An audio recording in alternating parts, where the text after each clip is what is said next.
Well, look who's back for episode 46 of the Sports On broadcast presented by SE Radio and Sporting Edge. Joe, what's going on? It's been forever. It's about damn time. It is about damn time. What's going on, man? How you feeling? Ah, living the dream over here after these past few days, getting this excitement up for Bolts coming in. Definitely energizing me after the Phillies have been batting me down all month long. Yeah, you're not kidding. We'll certainly dive into Fultz and everything else going on with the Sixers, NHL, Phillies. We'll hit it all this week. But first, let's tell you guys you can climb in by talking or commenting on the feed for Facebook, Twitter, Periscope, everything else. You can chime in on the SE Radio hotline at 267-404-MYSE. We'll take text on that line as well. So let's get right into it. I have something to get off my chest first that I saw right before we went live, and it would be the fact that Gil Brandt, NFL.com, just put out an article that says Ezekiel Elliott is the 26th best running back of all time. How? That's one season. He's pretty old, right? So maybe he's going senile a little bit. I used to respect him. Yeah, I don't pay any attention to articles like that anymore. Especially when you have nonsense like that in there. Franco Harris didn't even make the list, by the way. But anyway, let's get into the good news. We are pumped. We are excited. The NBA draft kicks off tomorrow night. And let's jump into the Sixers. They traded up to number 1. They swapped the number 3 pick with the Celtics and obtained that number 1 pick it looks like they will be picking Markelle Fultz. And what they gave up really is just a future first-round pick. So in 2018, they hold the Lakers pick. If it falls between 2 and 5, it'll go to the Celtics. Or if that doesn't happen, the Celtics get the better of the Philadelphia or Sacramento pick in 2019. So essentially, the Sixers can still end up with the number 1 pick in the next 2 drafts. How do you feel about it? I like the trade. I think that we spoke a little bit about this before. They needed to get a guy who's going to be the right fit, not really take the best player available. And obviously in making this move, they're going to get the guy that they believe is going to be the right fit. That final puzzle piece, if you would, into that nucleus for that young team. Yeah, I love it as well. It completes the backcourt and really the starting 5 for the Sixers. You look at it, you have Covington, who's a lockdown defender at number 3. Then you have Fultz and Simmons running the 1 and 2. You have Saric, who can either come off the bench if they sign a free agent or he can start. And then you have Joel Embiid. Of course, health is an issue, but, we just got to wait and see on how many games that they'll be able to play. Yeah, it's going to be exciting. Obviously we know already that we won't see Embiid and Simmons in the summer league. Hopefully, they'll get Fultz in there for a few games just to get his feet wet, and then let him rest. We don't want any accidents happening before the season starts. We've had way too many accidents, but yeah, I think the buzz around the city is very good. In conversations you're hearing on the radio and what you're seeing on Twitter and on Facebook. I approve of the trade. I think it's a great deal. I like the fact that he can slide and guard the 2 spot as well. Maybe play a little bit of 2 guard, switch back. Maybe Simmons gives you that threat as well to be a point forward. There's just so many different things you can do by having Fultz and Simmons on the floor together. And I think that they really needed a guard who could shoot the way Fultz is projected to be able to shoot. Absolutely. And you look at the workout that he had with the Sixers, a lot of people criticized him because he only went 4 of 18 from the floor in that workout. But you got to think of this. He was basically told that morning, hey, get your butt up to Philadelphia. You're trying out for him. He said he slept in the car. He ate Chick-fil-A right before he showed up. Starts working out. I'm sure he's exhausted because he's just running the court back and forth. They wanted to see how he will be able to work with the fast break. So he was running up and down the court, taking shots. But another private workout that he held, I think he shot 14 three-pointers and drained 13 of them. So the kid's got a great release. It's a quick release. He's got a knack for cutting defenders up and getting to the lane as well, and he can finish with either hand already, which a lot of freshmen coming out can't do. So I think he is going to be a great fit. He said that he's worked off the ball before. There are some people that don't really necessarily agree just because they either don't like Fultz or they really like Josh Jackson and figured they could get him at number 3. But I think it was a great move. You give up one extra pick, you go up and get the guy who fits best. Yeah, absolutely. I mean, you give up those, whichever pick it ends up turning into be, but still, you know what? I mean, at this point, what are we 4 years into the process, and you got to start seeing progress. And I think that's really what they wanted to do, is take that next step and kind of start building, to get building together, as you could say, as they've used the last few years. Yeah, right But before the tank. yeah, they really need to start doing that, and I think by doing a move like this obviously signals that they want to start getting this team together and really getting everyone on the same page and really growing together. Chasing down LeBron and Isaiah Thomas in the East. Absolutely. Let's talk about the tanking and the process, and everything going on. Of course, the hashtag going around is "think he died for our sins." He's still alive. Um, Yeah. but who deserves the credit? Is it Sam Hinkie for collecting all these assets and trading away players and dumping salary over the last couple years, or is it Brian Colangelo for actually pulling the strings and getting a what looks like a decent deal out of Danny Ainge? I would say it's 95% Hinkie, 5% Colangelo. All the assets were attained by Sam Hinkie, who died for our sins. And don't get me wrong, I'm not a Hinkieite, or I wasn't one of these guys who in the beginning, I should say, with Sam Hinkie, like obviously, like I understood what they needed to do to really be in the position they are in now. It was a tough few years, but I think that just in having the Sixers go through that process and not having other good sports teams in any other sport as well in the past few years really kind of took its toll on the fan base. So when you look at that, I think in the rallying cry for Sam Hinkie, I think that was something that people could cling to. People. I heard a couple people trashing Hinkie today, which I don't understand. But for me, I think that he did a hell of a job.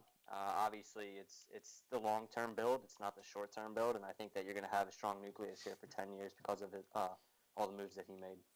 I'm not going to say I'm completely on the other side of the fence of you, but I think it's more of a 50-50. I really look at the way first of all, let's go back to the tank itself. There's been people like Stephen A. in the media who have criticized the tank, but what they don't understand is that Philadelphia bought into the tank and were okay and understood that.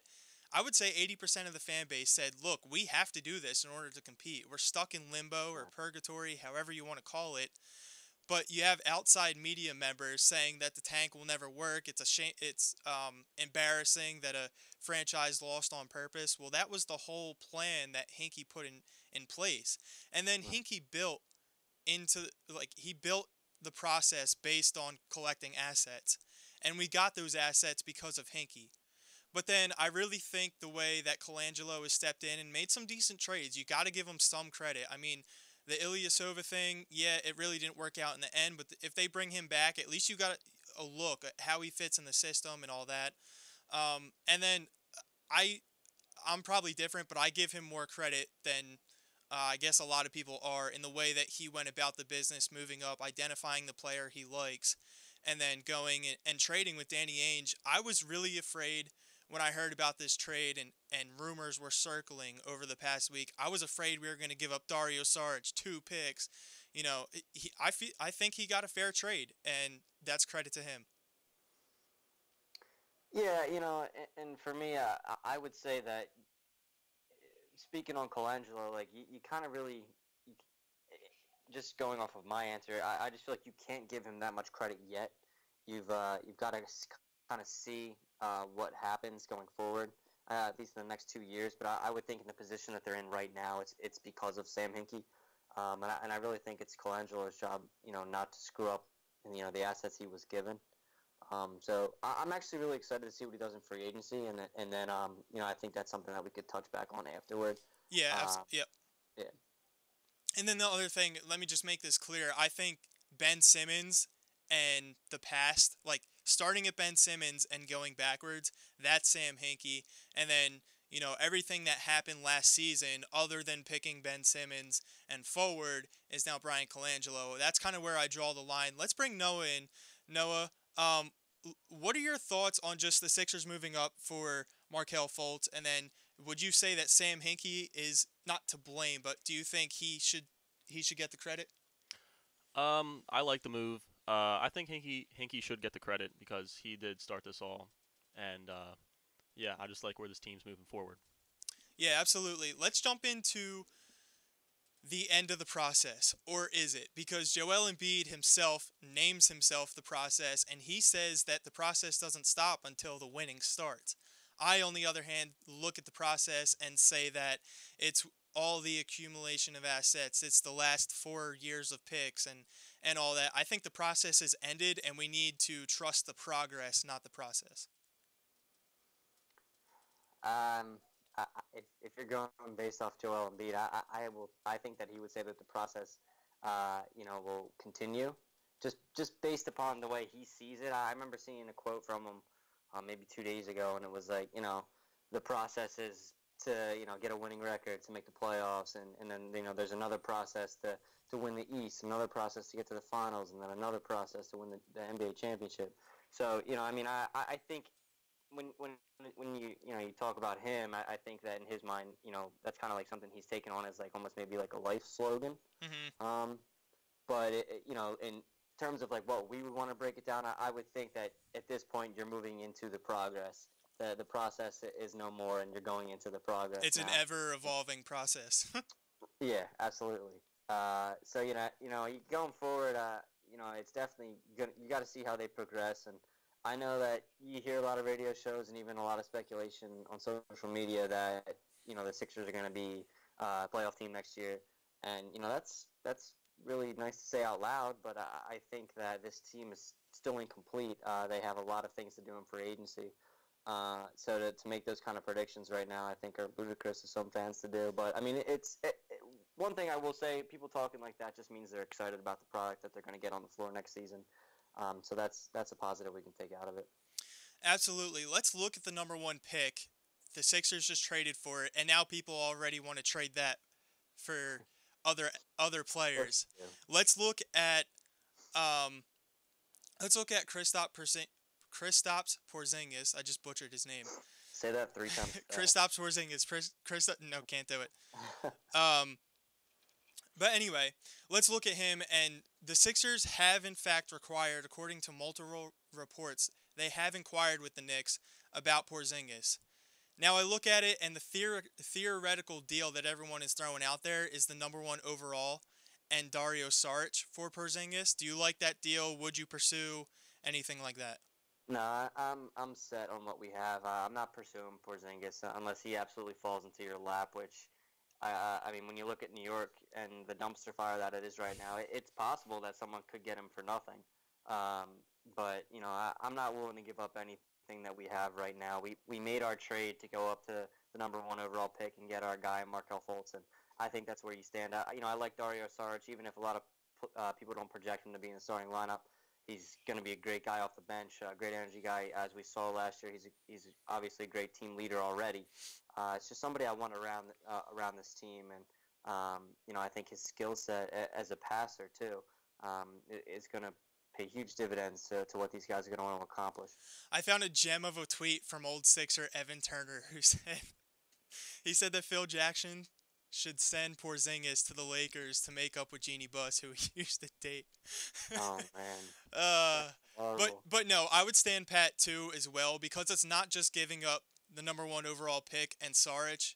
If you look at that deal, essentially you got number one by giving up a first round overall pick. So you're really giving up two first rounders and Dario Saric for Porzingis. Everyone's talking about completing the backcourt, and we understand it. Markel Fultz is the guard that we've been looking for the last 2 seasons.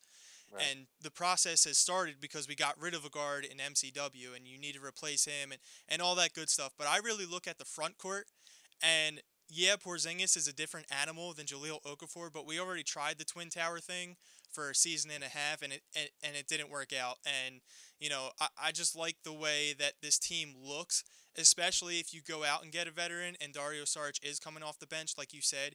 He's going to be a great role player, and it makes our bench even deeper.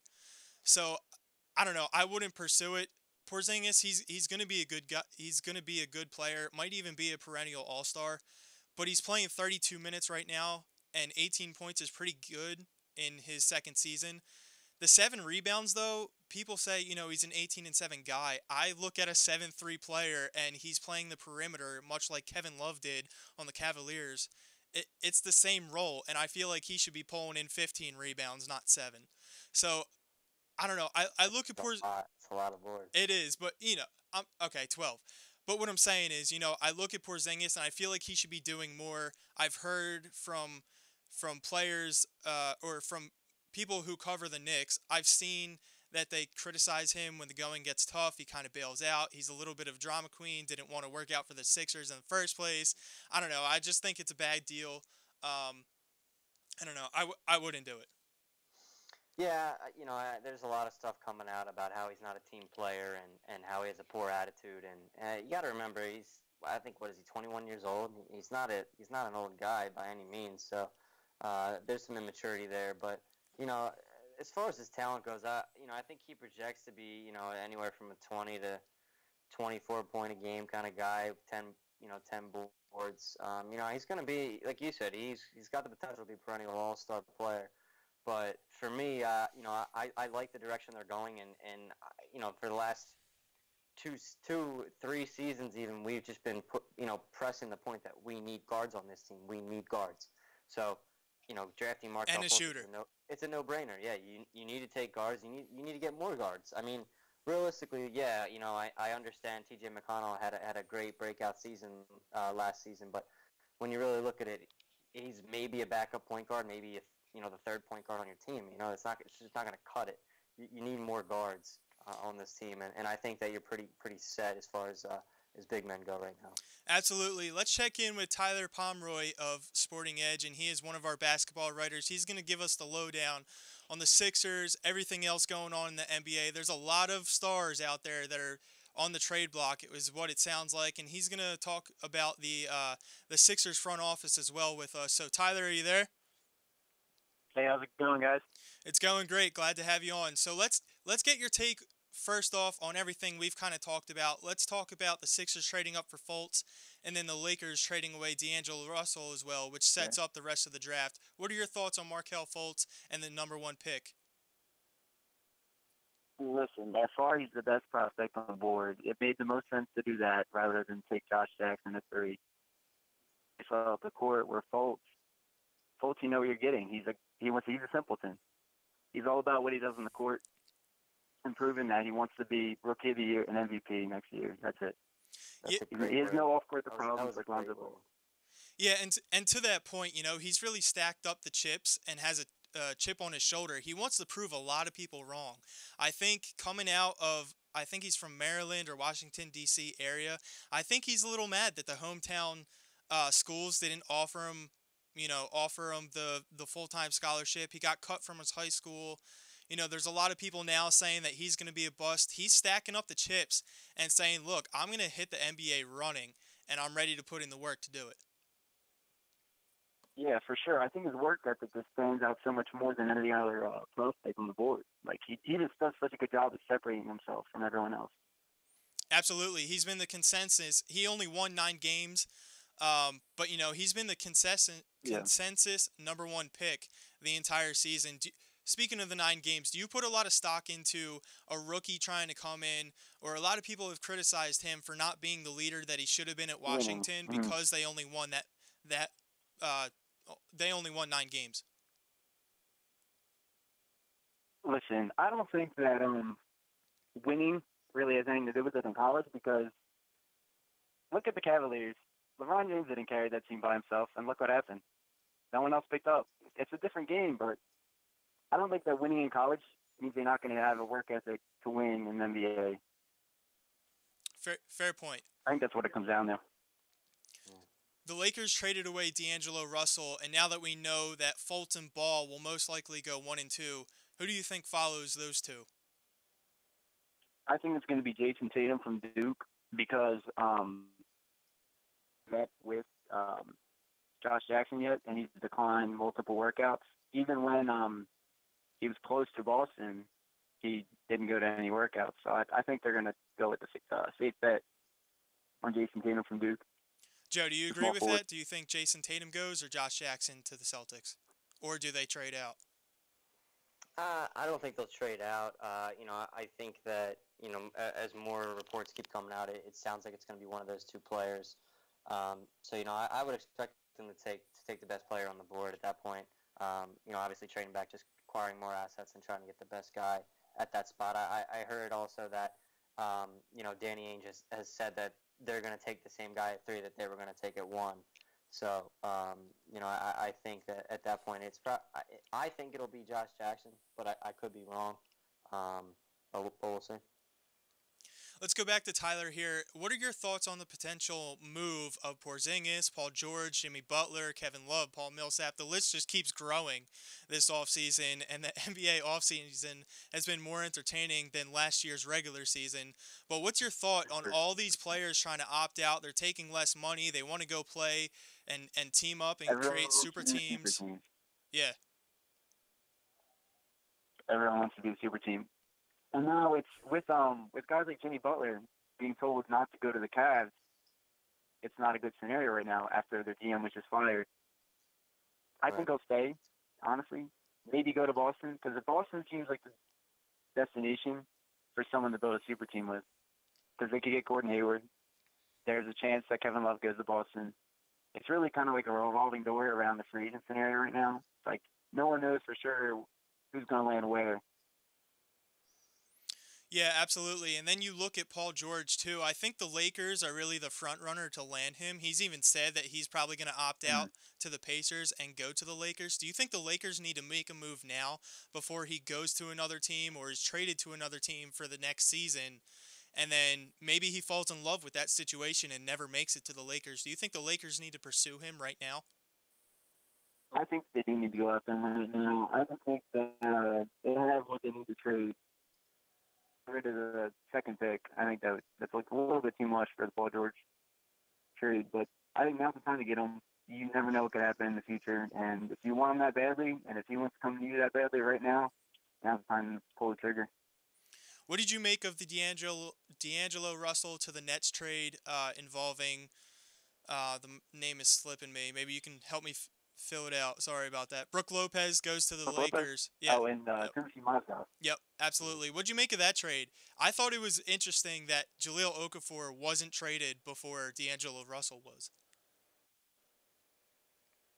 I think that D'Angelo Russell was the best fit that the Lakers had on that young team, but I think it's going to really open the door for Russell where he can be able to average nearly 30 points per game scoring. There's no one else on that team, and he's going to be controlling the ball. But for the Lakers, I mean, it helped their salary situation out a lot, but at the same time, they got rid of one of their best players, hoping that Lonzo Ball is going to be the future. Absolutely. They still have some decent pieces. They have Julius Randle. They have Jordan Clarkson to build around as well. So we'll see how that rounds out for them. But let's get back to the Sixers now. And Joe brought this up earlier in the show, and I want to get your take on this. Should Ben Simmons be playing in the Summer League even though they ruled him out already? No, I'm completely against him playing the Summer League. I think he proved what he was able to do last year, and it's not worth the injury and the aggravation for the fans. It's really I just think it's not worth it at all. Now, Joe, you said that Fultz should probably get his feet wet in the Summer League. Tyler, do you agree with that? Yeah, I think he has to play. Just because we haven't seen enough of him from not playing in the tournament that it's just he needs that experience. He needs to showcase himself more. Yeah, he needs to play 5-on-5. He needs to get out there. All right, I agree with you guys. Let's look back to last year's draft, and they drafted Furkan Korkmaz somewhere in the 20s. I forget the number, but basically he's coming over. Tyler, what do they do with him? I think he's going to be like a Timothy Luwawu-Cabarrot. He's going to be his role for this upcoming season, and then TLC is going to take over a little bit more. But he's still a project. He can do a lot of things, but it's just he doesn't have the build. He still needs to fill out, and he's not exactly NBA ready, but he's ready to start getting some experience now. He needs a little TLC down in the minors. some tender loving care. Yeah. Yeah, I saw Yeah, some team for sure. pictures of those guys hanging out. They were doing some kind of charity work, and that kid looks very skinny. Korkmaz, yeah. I don't know where I heard it. I think I heard it on 97.5 today. They say they actually don't like it's not a thing to have weight rooms over in where is he, Turkey? So he hasn't like been Yeah. lifting or anything. They just eat and play basketball. That's about it. Just give him all the red meat. Just keep giving him red meat. Yeah, seriously. He'll come over, have some cheesesteaks, start hitting the weights. But Tyler, before we get you out of here, I know you wanted to share your thoughts on the front office with everything just kind of going on in the NBA. You have Phil Jackson on the wire. The Cavs just fired their GM and they were in the finals.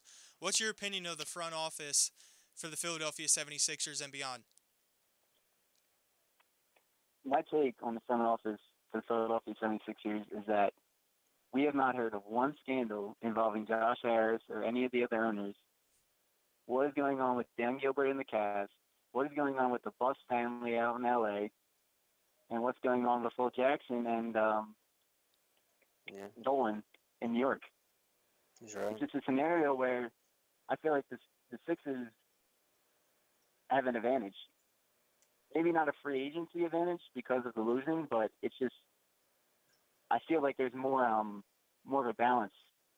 As much as people criticize Josh Harris, I think he's doing a good job. That's fair too. You even look at Brett Brown, who stuck around through this entire thing. You know, he's really turned out to be a Yeah. very good coach, and I think that's huge. Trying to build with all these young players, having a stable coach, not bringing in new players, new systems, new GMs. I think there's definitely I think that's a valid point that you make. You still there, Ty? Oh yeah, for sure. The thing is, Josh Harris has made mistakes. The Sneaky situation did kind of crumble in the end, but I think Colangelo was kind of carrying over and filling out the process and making sure things go as per plan.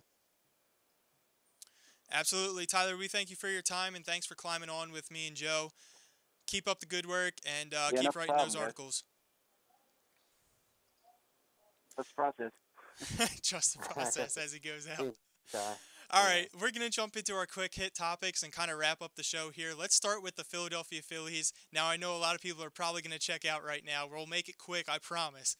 Let's just look at Michael Saunders, who they signed in the offseason. Everyone thought it was going to be a great signing. He hit 20-plus home runs last year, comes to a hitting ballpark. He's been demoted as well as Janmar Gomez. They're designated for assignment, which probably means they'll end up opting out and becoming free agents. Yeah, it's it's crazy. I don't think anybody could have foreseen, at least Saunders. We knew that Janmar Gomez, wasn't going to be the closer, and then he kind of just fell apart in the bullpen. You weren't really sure what his role was going to be.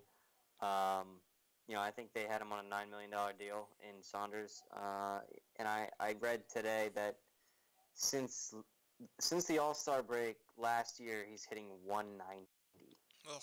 So, yeah, so that's garbage. I think that as we get closer to the middle of the summer, and if they continue to play the way that they're playing, they're just gonna have to call guys up.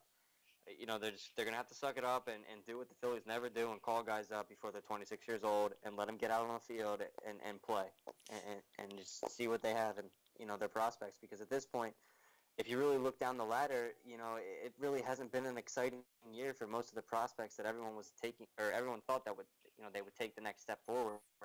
You really only have, Royce Hoskins tearing it up. They have Kingery tearing it up in Double-A. I know Nick Williams has come on of late, but he started out slow. J.P. Crawford hasn't done much in Triple-A. So I feel at this point where you look at the Phillies team and they have a few guys they need to trade. I think as soon as Howie Kendrick moves, I would expect another big call up. I don't expect him to be on the team past the trade deadline. But for right now, it's very tough baseball to watch. Yeah, you hit on a couple things and a couple players that I wanted to talk about. The first thing with Michael Saunders that just kind of cracks me up is after they demote Janmar Gomez and Saunders, they don't bring up anyone worth noting.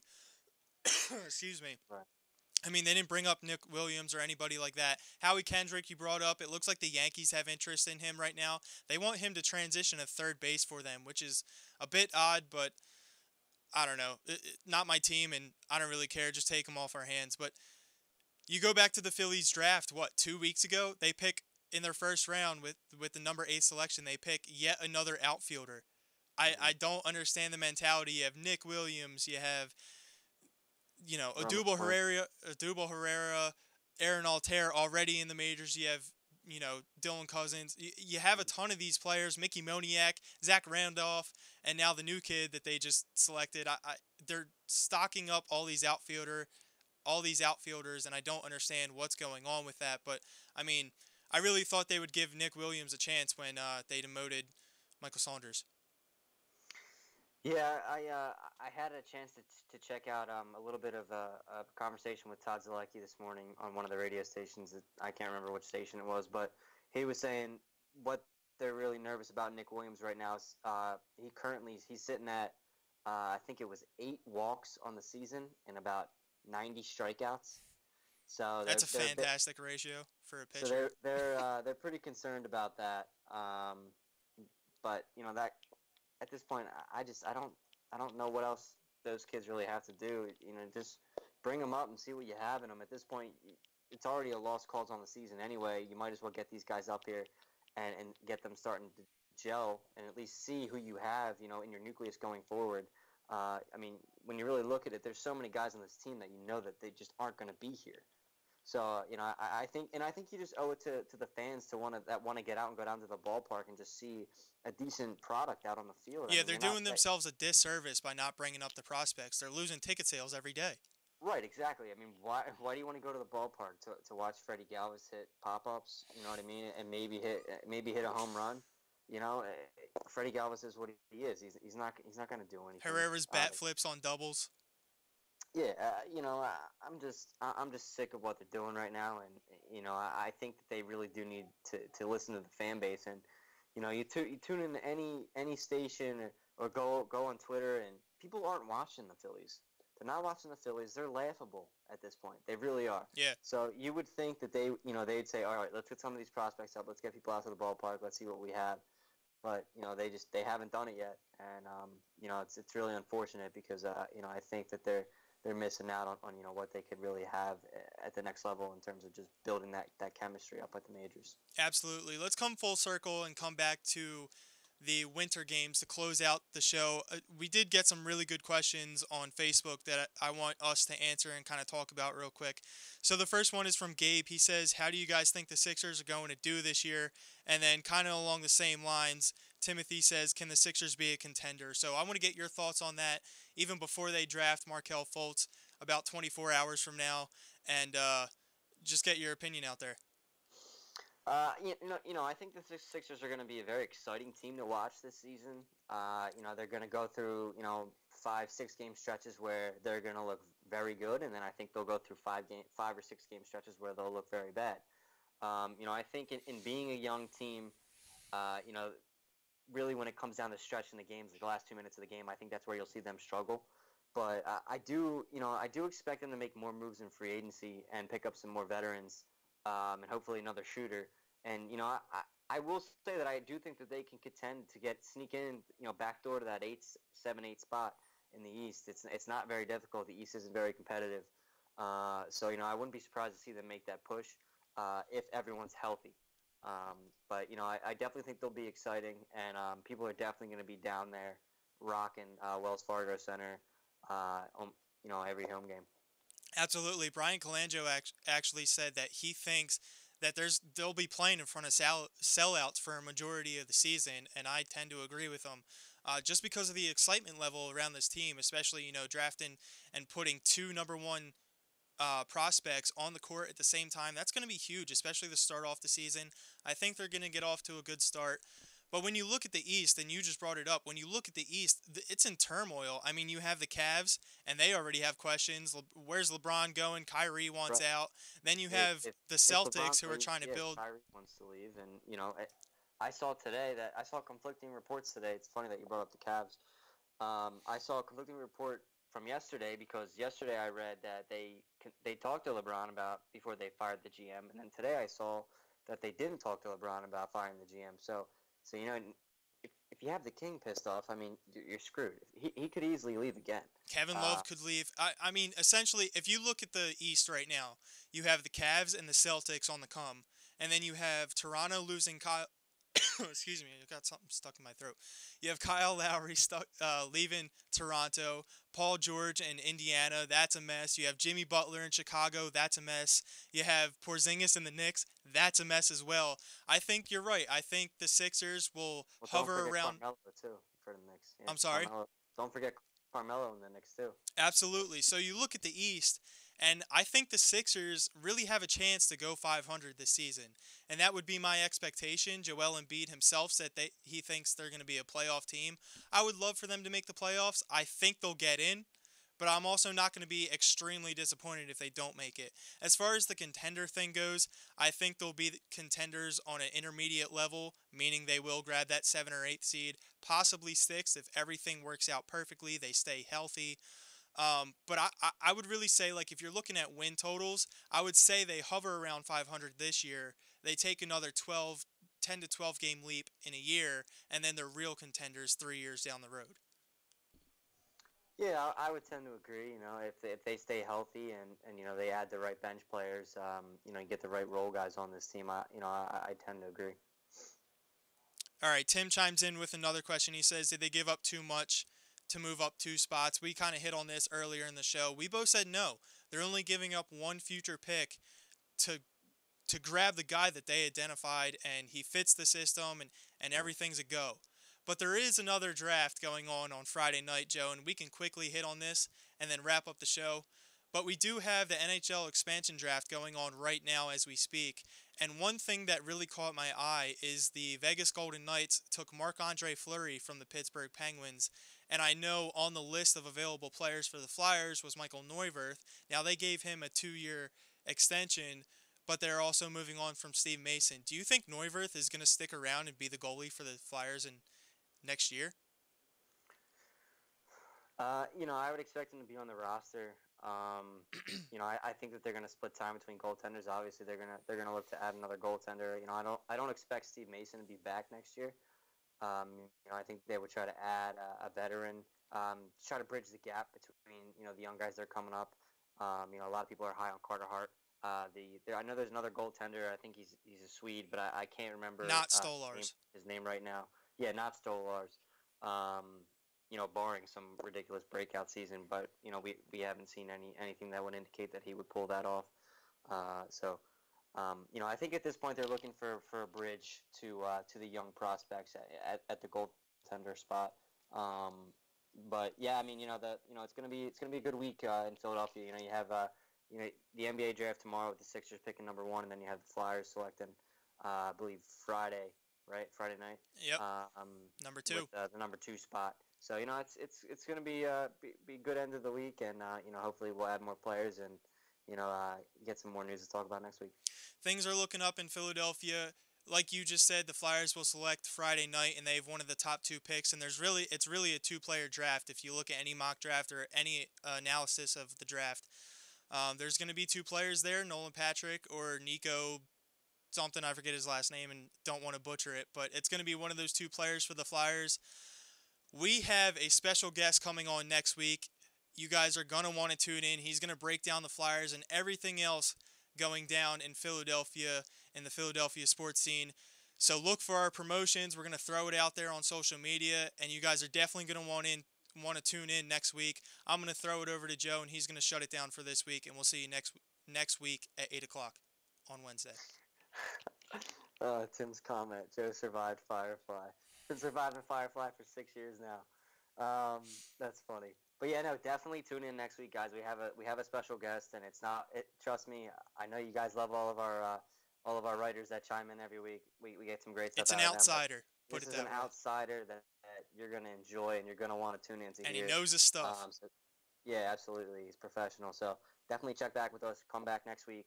But as always, guys, great show. Thanks for hanging out with us. Please give us your feedback. Tell us what you like. Tell us what you'd like to see more of. As always, head over to mysportingedge.com for all your latest articles, news, and updates. Check us out on all forms of social media. And I will see you here next week.